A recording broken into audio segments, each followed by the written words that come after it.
cost of one B-52 bomber can wipe out leprosy in India. Placebo is the power of the mind. And we know giving placebos have cured cancer. In the blink of an eye, his life changed. I lost my mother and my brother in the last 3 years. They would not release the body unless the bills were paid. There's no billing department in these hospitals.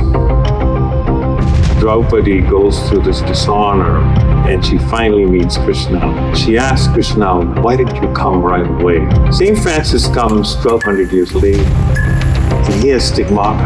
At a time when there's missiles going across the world and people are trying to destroy each other, what matters is, that you've given unconditional love. And I think there was a Polish priest, a very famous line, said, Eterna non caduca, which means, what does this have to do with eternity?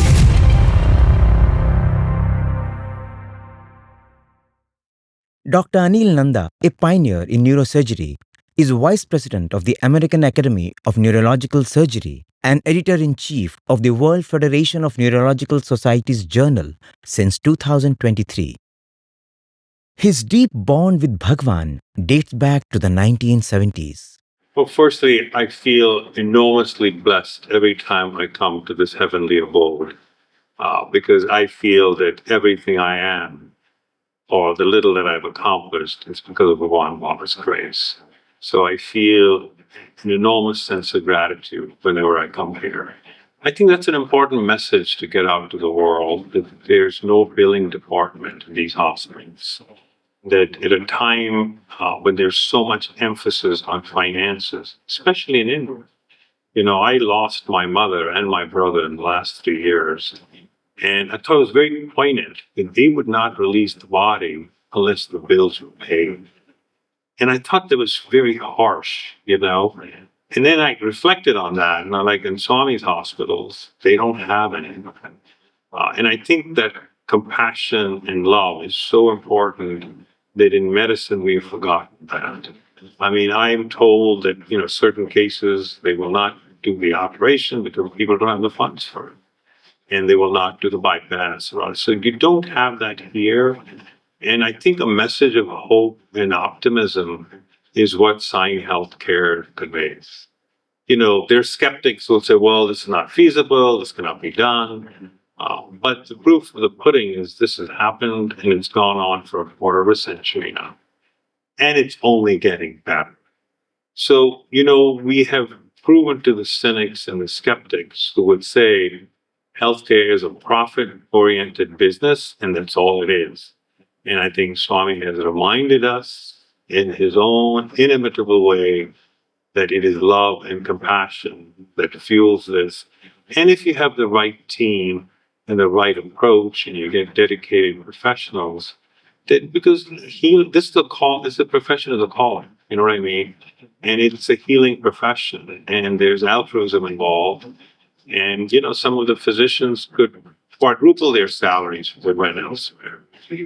Well, why don't they do that? It's because they're committed and they like the atmosphere of helping people unconditionally. And I guess from an Indian cultural point of view, there's the expression Jan Janmantra Punya, that when you do these acts of unconditional love with no money involved, the next couple of generations, you're going to be blessed. And I think that's important. And I think it's good for a global audience to see, listen, there's still this, hamlet here of temples of healing where it's run very efficiently. It's very high tech. It's not some, ABCD simple math thing. This is high level calculus people are doing with really good results. You look at the infection rates, look at the complication rates, they're very low. So there's something special going on here. And we need to recognize it. And we also need to pay an enormous tribute to Bhagawan Baba for his vision and for having put this dream into reality. And more importantly, keeping it sustainable. Because, a lot of people will start something and then it'll sputter and then it's gone. But you think about it, Swami's still here. He may have left his physical body. But these things are robust institutions that are doing well. There's people getting trained, writing papers, getting gold medals, and you're training the next generation of people. And the stories today were so powerful that patients came that had never heard of Swami. They couldn't afford healthcare. They get it, and they're like, I'm putting my kids in school here. I'm going to move here. I'm going to join Sevadal. And that's gratitude. Because a lot of people, no matter what you do, they're resentful. The world today, victimology is a real problem. Okay. My mom didn't love me enough. I'm not paid enough.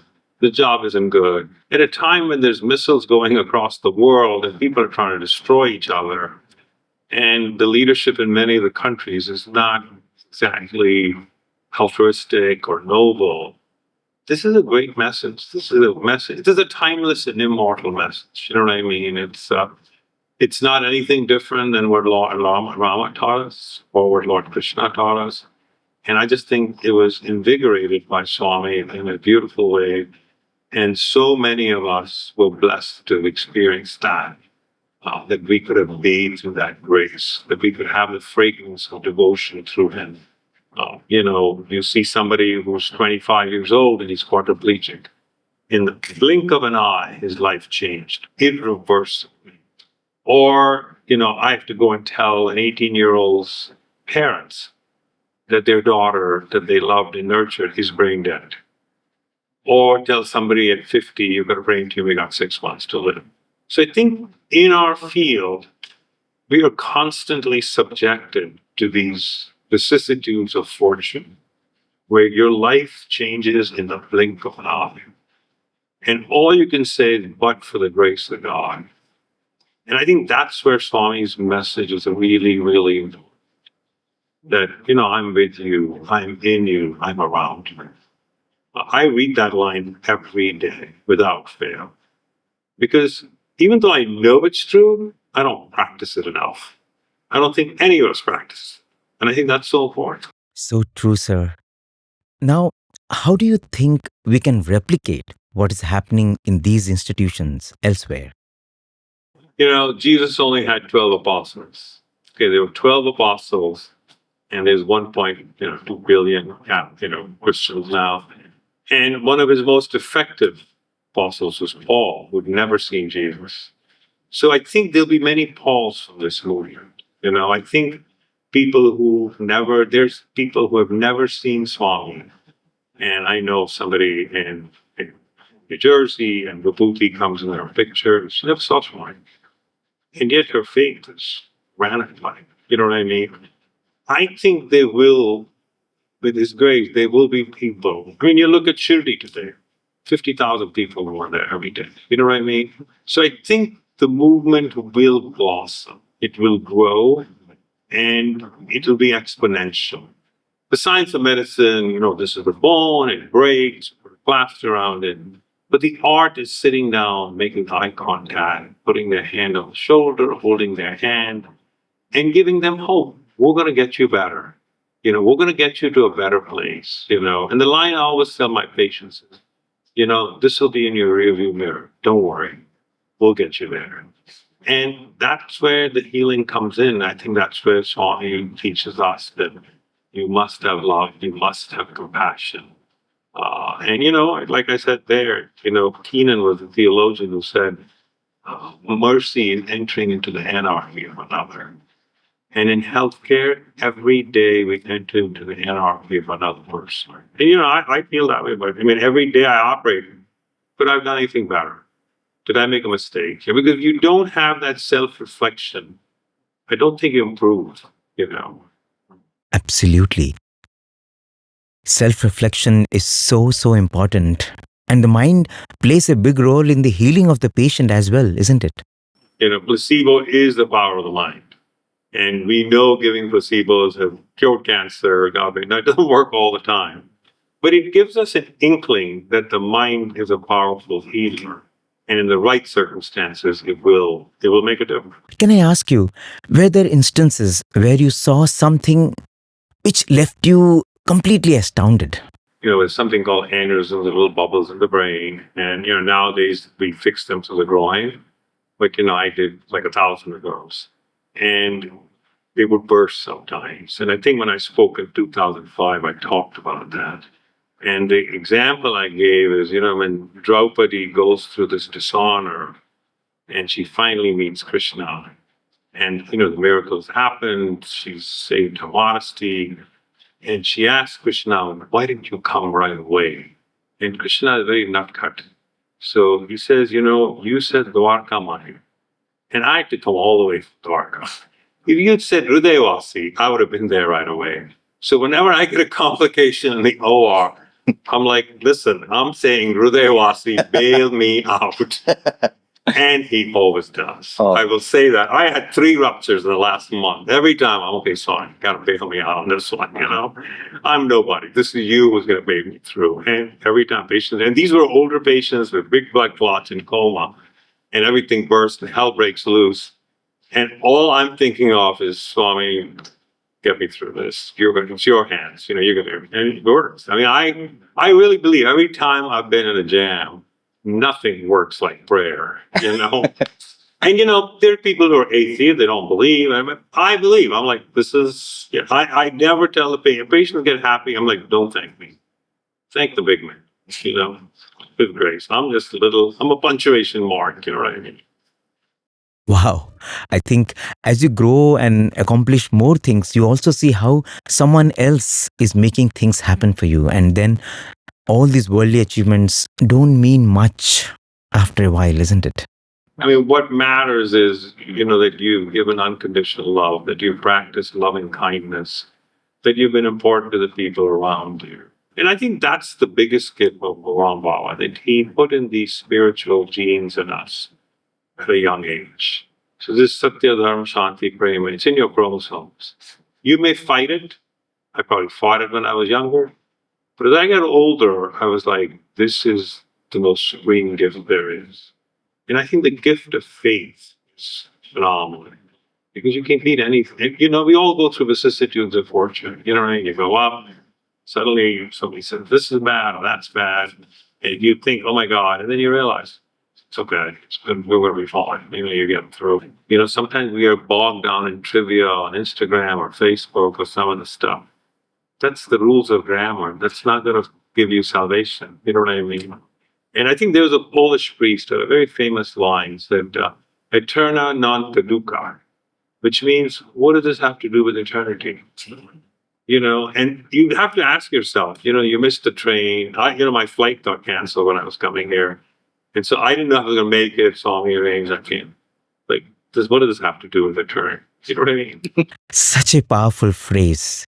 What has this got to do with eternity? What has it got to do with eternity? Very little. You know what I mean? And our day-to-day things that we think are important are trivial. And, I think that's, if I had to think of regrets, we had such good proximity with Bhagawan. My mother wouldn't move to a house unless Swami said it was okay to move to that. And now I feel like we desecrated him. We burdened him with, it's like asking somebody, can you put an IV, Swami, into our arm? Can you make sure my Idli is good or healthy? It's so trivial. And he was so kind. Like, these are my kids, I'm going to take them. And so, you realize we kind of wasted some, I would have liked to have asked him more serious, deep theological questions. That's like... It feels like you had a diamond in your hand, but you didn't even treat it like a glass. Or charcoal. I mean, we treated it like charcoal. We're like, this is, but we did have a sense of belonging. We did. We loved Swami unconditionally. That is there. I mean, I can tell you that every time I was 15, every time I'd be sobbing. I remember the guy who ran Vrindavan Ashram, Ram Brahman. Ram Brahman. Oh, what a great guy. He was there. But the thing that the people that were surrounding him, Radha Krishna. Oh, yes. So lovely person. I knew him well. You know what I mean? He was so kind. He was a good human being. Yes. And so those memories, they killed us. Oh, yes. I have in my operating room, in my locker, a picture of Shirdi Baba Guru Nanak that Kaldas gave me when I just finished medical school. Oh. 50 years later, it's still in my locker, the operating room. but they were enormous devotees. You know what I mean? What was his name? Bhagawan. And then the dean of the college. Professor Narendra. No, Gokak. Gokak, sir. Gokak. Vice Chancellor. He's a literary scholar, and they would quote. And it's funny. I was 15 years old, and he's quoting the poems of Matthew Arnold, and I'm like, wow. And they still stuck with me. So that tells you that these summer courses that Swami did, they were phenomenal catalysts. I mean, he had TMP Mahadevan coming and talking about the Dvaita, Vashishta Dvaita. We were like Delhi boys. We were like listening to the Beatles. Completely disconnected from our culture. And Swami was like, "There's depth here." And the way he would end his discourse, then Divya Atmaswarup Tulara, you're all embodiments of the divine. It's just, and he sent letters like to my mom. And some of the letters I still read, and I'm always happy to share those. But there was a line in one of his letters: "What are we but tears and laughter between earth and sky?" Oh. Such a beautiful line. So I had doubts, okay? I was like, this is too good a line. I'm going to Google this. Maybe this is Shakespeare. Maybe this is Shelley. Or this is Byron. Nobody had written that. And, I'm like, oh, my, sorry, please forgive me. I didn't mean to doubt you. But, here's somebody, just even on ordinary. So I didn't go to college. So I was writing meticulous, quaint English. The letters he wrote to my mother, he said, love grows by giving and forgiving. Self grows by getting and forgetting. So I remember coming after Swami had left his body, and there were, a lot of old devotees used to sit in the veranda. And there was somebody who was singing that bhajan. I think you might have sang bhajan, been asked for Prasanthi. And I just happened to look, and this old man in his 70s, I think it was Sundaraj or somebody, was just sobbing. He was sobbing. And I'm like, wow, that's love. That is love. That big guy, and he was like, he obviously missing very much. I think all of us should have that. I mean, my feeling always just we constantly got to remind ourselves how blessed we are. End of discussion. You know what I mean? That's what we got to remind ourselves. It's easy to become cynical and say this is not right, or the weather's not good. I can get a parking spot. The patient didn't show up. My talk got canceled. It's not that important. It really isn't. And I think you should compare it. Like you think of Jesus, and the most important person after Jesus in Christianity, probably Paul, but is Saint Francis. Saint Francis comes 1,200 years later, and he has stigmata. He has the sign, and he's bleeding from his hand. So he was a realized soul. So how many Saint Francis will Swami produce? How many Vivekanandas will come out of Swami's lineage? Lots. And that's what we have to, and a lot of people have never seen Swami, but they'll read about him. And it's like the Bhagavatam, you know what I mean? When Parikshit is dying, he didn't see Krishna, but they're telling him, the moment this person dies, the moment Kunti hears that Krishna is dead, she falls dead. My mother used to always tell me, I said, I'm not a great devotee. She said, when Kunti heard that Krishna was gone, she died on the spot. And she was like kind of blind. Swami went, I should have fallen on the spot. But it was kind of interesting, Coming back to Swami's institutions, when someone asks you about these institutions in the US or elsewhere, what's your general response? Well, I tell them that this is an enormous mission that's being carried out in India for people that need this. And I think it's an important spiritual mission. And so, my office obviously has these pictures of Swami. And every time I give a talk, I have a picture, and there's my guru. And so I always, it's always in a positive light, all the work that's going on. And an inspirational tone, too, because I would be, 0.001% the person I am were it not for Swami. Like, I have no doubt about that. You know what I mean? Like everything. And that's why I always feel that I can never do what he did for me. It'll take me many, many, many lifetimes to repay everything. Because it was like the divine touch. Like Ramana Maharishi, apparently you were in the room with him and you got cosmic energy. And I think same thing with Swami. And he's like, okay, cool, you guys, you're set. You know what I mean?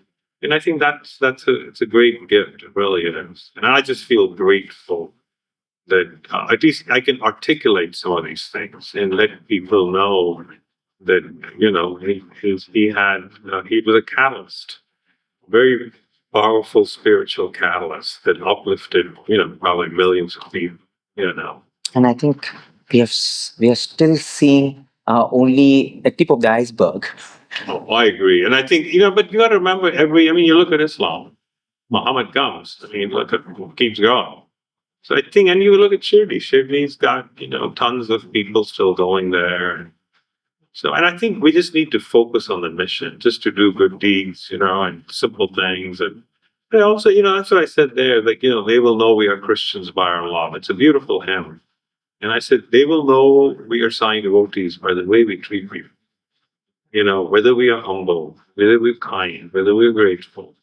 You can say all you want. I do Vishnu Sahasranama. I get up in the morning, I do Suprabhatam, I do all these things. Those are rituals and they're important. But that's not what Swami expects from us. He expects us to be good at all times, And I tell my kids, I said, Hinduism comes down to one line. And Krishna tells Arjuna that if you see me in all beings, and you see all beings in me, you are very dear to me. And I think that's what Swami said. And for us, it's easy. There's a movie called Madagascar, where the lion goes through this phase where everything looks like a state. You know what I mean? So all these animals you were friends with, they all become states. And I use that as I give a talk on that. I said, I want that gift that I see everything as Swami. No matter where I go, I just see him. That would be the great gift, because then you have transcended it. And it's something, you'll spend lifetimes doing it. You won't get there, but at least you should try. I think that is what is constant integrated awareness. It is. Swami used to. Did you see that light, that celestial light in everybody at all times, without making judgment? Because people are going to be obnoxious to you. Okay, I don't care what you say. Somebody's going to be obnoxious. Somebody's going to be mean. And the Dalai Lama actually has written about this. He says, you need people like that because that's how you practice forbearance and patience. It's easy to be patient to a good person. It's easy to be nice to you. You're being so nice to me. But if somebody comes and is obnoxious to me, that's where you have to have forbearance. And that's what Shirdi Baba said, Shraddha and Saburi. Shraddha is easy. Not easy, but it's easier. Saburi, forbearance. And forbearance is knowing that waiting, there's something good in it. Because you want it right away. Like, why am I just chill out. It'll happen. This is absolutely beautiful, sir. The world will know that we are Sai devotees from the way we treat people. And we have failed Bhagawan if we don't do it right. Let there be a warning with that too. Because to whom much is given, much is expected. So he has inundated us with grace. And if we don't live up to that, then we will be a disappointment. In fact, some of the letters Swami wrote to the hostel boys in Vrindavan, he said, out of 180 of you, one of you become a true person is enough for me. It's beautifully those written. Those letters are really, really good. I read those. My brother made copies of that, so I can't read those all. And I like the prayer of surrender. That's in front of the cafeteria. It's a beautiful prayer. Just leave it to me. Don't you obsess about this. And I think that's one thing that some theologians say, the opposite of faith is not doubt. The opposite of faith is anxiety. Because if you have anxiety, that means you don't have faith. Because if you have faith, you have no anxiety. Like Swami's going to take care of it. They say is FAITH, forsaking all, I trust him. I like that. I'm going to steal that. Well, everything comes down to faith, and whoever can take that leap of faith will make miracles happen. It's divine prosperity that Swami's sending home. Well, thank you so much for doing this. I appreciate it.